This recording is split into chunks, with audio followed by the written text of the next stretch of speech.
செல்வராஜ் அண்ணா கையை கொஞ்சம் பேசாம இருங்க. நீங்க ஏந்திரிக்கும் போது பேசுங்க, உட்காந்துட்டு பேசாதீங்க.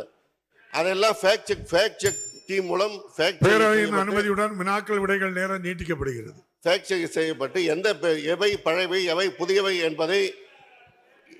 புதியவை என்பதை செல்வராஜ் உட்காருங்க. அது நடந்த விஷயத்தை சொல்றாங்க, கேட்டுட்டு இருக்க. அமைச்சர் செல்லூர்ராஜ் தேவையில்லாம வண்டியில ஏறாரு. அமைச்சர் பேர் சொல்லுங்க. நான் மறுபடியும் தெர்மோகோலுக்கு போக வேண்டியது வந்துடும்.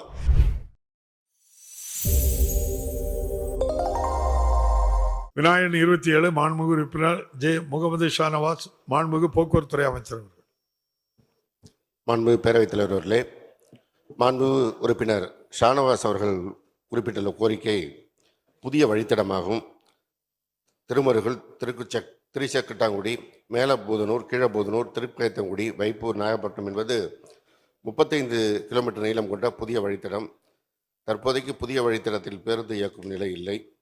மேலும் இந்த தடத்தில் போதிய பேருந்துகள் இயக்கம் செய்யப்பட்டு வருகிறது என்பதை தங்கள் வாயிலாக தெரிவித்துக் கொள்கிறேன். மாண்புமிகு உறுப்பினர் ஷானவாஸ். மாண்புமிகு பேரவைத் தலைவர் அவர்களே, அமைச்சர் அவர்கள் குறிப்பிட்ட அந்த வழித்தடம் என்பது மிக முக்கியமான வழித்தடம். நிறைய ஊராட்சிகளை கொண்டிருக்கிற வழித்தடம்.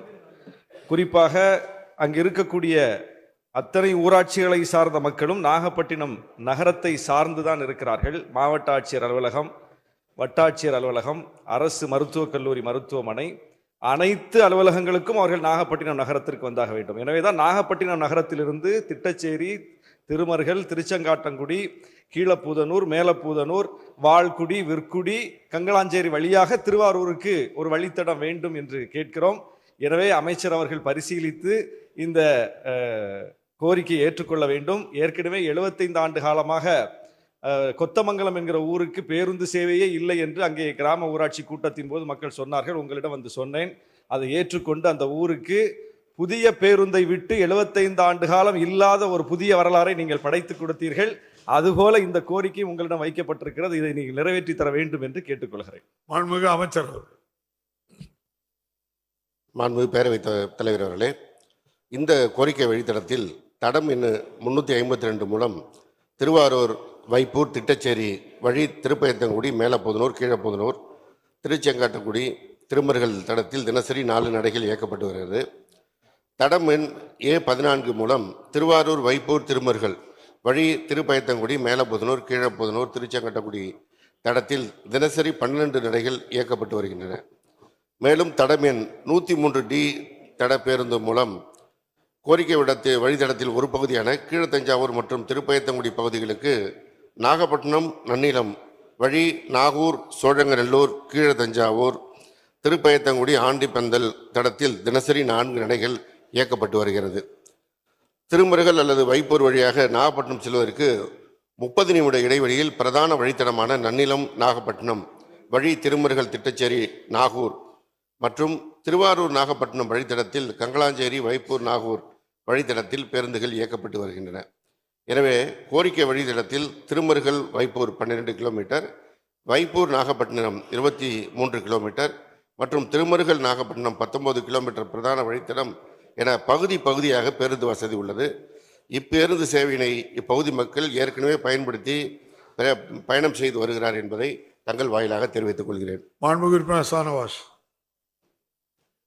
அந்த பகுதிகளை சார்ந்த மாணவ மாணவிகள் இப்போது அந்த காலை மாலை நேரங்களில், குறிப்பாக பள்ளி கல்லூரி நேரங்களில் போதிய இந்த நாகப்பட்டினம் வந்து செல்லக்கூடிய வகையில் பேருந்து சேவை போதிய அளவில் இல்லாததனால் பெரிய சிரமத்துக்குள்ளாகிறார்கள். பல்வேறு வண்டிகளை பிடித்துக்கொண்டு அவர்கள் பல வண்டிகளில் தொங்கி சொல்ல வேண்டிய நிலை இருக்கிறது. எனவேதான் கல்லூரிகள், பள்ளிகள் எல்லாம் நாகப்பட்டினம் நகரத்தில் இருப்பதனால் நாகப்பட்டினம் நகரத்திலிருந்து இந்த வழித்தடத்தை கேட்கிறோம். அமைச்சர் அவர்கள் பரிசீலிக்க வேண்டும். அதுபோல இப்போது மருத்துவக் கல்லூரி என்பது, மருத்துவமனை என்பதும் நாகப்பட்டினம் நகரத்திலிருந்து 9 கிலோமீட்டர் தொலைவில் ஒரத்தூருக்கு சென்று விட்டது. அங்கே சென்று வருவதற்கும் உரிய பேருந்துகளை ஏற்பாடு செய்ய வேண்டும். நாகப்பட்டினம் பேருந்து பணிமனை என்பது ஒரு சிதிலமடைந்திருக்கிறது. அதனுடைய உட்கட்டமைப்பை மேம்படுத்துவதற்கும் அமைச்சர் அவர்கள் பரிசீலிக்க வேண்டும். இதையெல்லாம் தாண்டி தமிழ்நாடு முழுவதும் ஆங்காங்கே பேருந்துகள் உடைந்து ஓடுகிறது, கண்ணாடி இல்லாமல் ஓடுகிறது, படிக்கட்டு தொங்குகிறது என்றெல்லாம் செய்திகள் அவ்வப்போது எதிர்மறையாக வருகிறது. அது பழுதாகி பணிமனைக்கு கொண்டு செல்லக்கூடிய படத்தை கூட அவ்வப்போது அப்படி பிடித்து ஊடகங்களில் செய்தியாக்குகிறார்கள். ஏன் இப்படி அடிக்கடி செய்தியாகிறது? போக்குவரத்து துறை ஏன் இப்படி குறிவைக்கப்படுகிறது? இதற்கு என்ன நடவடிக்கைகளை நீங்கள் எடுக்கிறீர்கள் என்பது குறித்தும் நாங்கள் அறிய விரும்புகிறோம். மாண்புமிகு அமைச்சர் அவர்கள். மாண்புமிகு பேரவைத் தலைவர் அவர்களே, மாண்புமிகு உறுப்பினர் ஷானவாஸ் அவர்கள் பள்ளி கல்லூரி நேரம் குறித்து சொன்னார். அவற்றுக்கு எல்லாம் உடனடியாக தீர்வு காண வேண்டும் என்பது மாண்புமிகு தமிழ்நாடு முதலமைச்சர் அவருடைய உத்தரவு. அதிலும் குறிப்பாக மாண்புமிகு முதல்வர் அவர்கள் பொறுப்பேற்ற பிறகு கொரோனா காலத்திலே தனியார் பள்ளியிலே படித்த மாணவர்கள் எல்லாம் அரசு பள்ளிக்கு மாறிய சூழலில் அரசு பள்ளி மாணவர்களுக்காக புதிய பேருந்து சேவை கூடுதலாக தேவைப்பட்டது.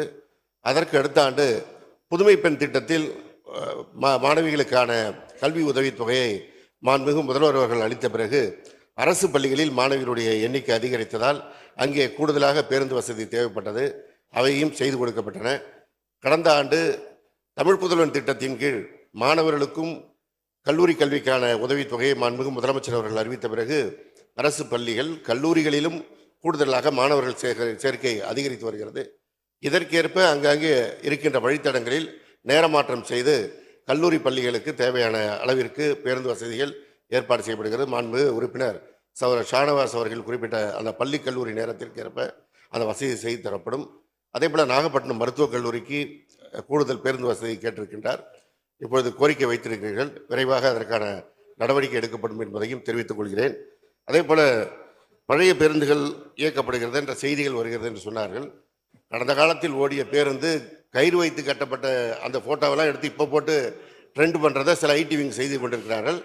நாங்கள் செல்வராஜ் அண்ணன் கையை கொஞ்சம் பேசாமல் இருங்க. நீங்கள் ஏந்திரிக்கும் போது பேசுங்க, உட்காந்துட்டு பேசாதீங்க. அதெல்லாம் ஃபேக்ட் செக் டீம் மூலம் பேரவையின் அனுமதியுடன் வினாக்கள் விடைகள் நேரம் நீட்டிக்கப்படுகிறது. ஃபேக்ட் செக் செய்யப்பட்டு எவை பழையவை எவை புதியவை என்பதை செல்வராஜ் உட்காருங்க.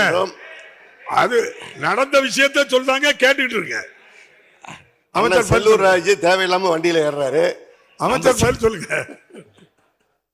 நான் மறுபடியும் தெர்மோகோலுக்கு போக வேண்டியது வந்துடும். நம்முடைய மாண்புமிகு முதலமைச்சர் அவர்கள் பொறுப்பேற்ற பிறகு புதிய பேருந்துகள் வாங்குவதற்கு நிதி ஒதுக்கப்பட்டு இதுவரை 3004 பேருந்துகள் மக்கள் பயன்பாட்டிற்கு வந்திருக்கிறது. இதில் லோ ஃப்ளோர் பஸ் என்கின்ற அந்த பேருந்து 589 பேருந்து புதிய டெண்டர் விடப்பட்டு கூடு கட்டுகின்ற பணி நடைபெற்று கொண்டிருக்கிறது. ஏப்ரல் மாதத்திற்குள்ளாக வர இருக்கின்ற அந்த பேருந்துகளுடைய எண்ணிக்கை 2232. இவை இல்லாமல் டெண்டர் நிலையில் இருக்கின்ற பேருந்துகள் 1614 பேருந்துகள். அது இல்லாமல் KFW என்கின்ற ஜெர்மன் வங்கி நிதியுதவியுடன் வாங்கப்பட இருக்கின்ற எலக்ட்ரிக் பஸ் ஆனது 500 பேருந்துகள் வர இருக்கிறது. இதல்லாமல் MTCயில் டெண்டர் விடப்பட்டு எலக்ட்ரிக் பஸ் வருவதற்கு வருகின்ற மார்ச் மாதம் 500 பேருந்துகள் வர இருக்கிறது. அது இல்லாமல் இன்னும் 500 பேருந்துகளுக்கு இப்பொழுது டெண்டர் விடப்பட்டிருக்கிறது. எனவே படிப்படியாக கடந்த காலத்தில் பேருந்து வாங்கப்படாமல் இருந்து பழைய பேருந்துகள் ஓட்டுகின்ற சூழ்நிலை இருந்த பேருந்துகளை எல்லாம் மாற்றிக்கொண்டிருக்கின்றோம். குறிப்பாக ஒன்றிய அரசு 15 ஆண்டுகள் ஓடிய பேருந்துகளை அகற்ற வேண்டும் என்று சொல்லியிருக்கின்ற நிலையில் அந்த பேருந்துகள் எல்லாம் இப்பொழுது படிப்படியாக மாற்றப்பட்டு கொண்டிருக்கிறது. கடந்த காலம் போல இப்பொழுது இந்த புகார்கள் இல்லை. ஏதோ மாதத்திற்கு ஒரு புகார் எங்கேயோ ஒரு இடத்துல அந்த பணிமனையில் இருக்கின்ற ஊழியர்களுடைய தவறால் சரியாக கவனிக்கப்படாமல் அந்த பேருந்துகள் வந்தால் அவர்கள் மீதும் நடவடிக்கை எடுக்கப்பட்டு வருகிறது என்பதை மாண்புமிகு உறுப்பினர்களுடைய கவனத்திற்கு கொண்டு வருகிறேன்.